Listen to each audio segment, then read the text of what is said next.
तो जी हाँ दोस्तों, आप सभी को बता दूं, भोजपुरी सुपरस्टार थे साहिल यादव जी का नया गाना बहुत जल्द आप लोगों के बीच में आने वाला है, जिस गाने का नाम है डोली में डोली मार देम 3। जी हाँ दोस्तों, आप सभी को बता दूं कि पवन पांडे जी ने हाल ही में 1 सप्ताह पहले पोस्ट दिया था, जिसमें उन्होंने बताया था कि अप्रैल के महीने में यानी अगले महीने में आप सभी तो ARG film Bhojpuri YouTube channel से एक नया गाना जिससे आप लोग काफ़ी ज़्यादा इंतज़ार कर रहे हैं, डोली में डोली मार देम पार्ट 3 था, जिससे पार्ट 1 और पार्ट 2 काफ़ी ज़्यादा सुपर हिट हो चुके हैं। और डोली में डोली मार देम 3 जो कि एक सैड सॉन्ग हो रहा है, क्योंकि इससे 2 पार्ट जो आए हैं दोनों ही बम्पर ब्लॉकबस्टर हुआ है, क्योंकि तीसरा पार्ट का डिमांड तभी होता है जब 2 पार्ट ब्लॉकबस्टर हो जाएं।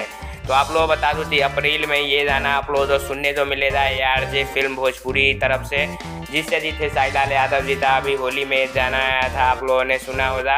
तो उसी चैनल से ये गाना आएगा, तो आप लोग तैयार रहिए। ARG फिल्म तो सब्सक्राइब कर लीजिए और डोली में डोली मार देम चलिए जितना एक्साइटेड हैं ज़रूर बताएं। तब तक चलिए, जय हिंद।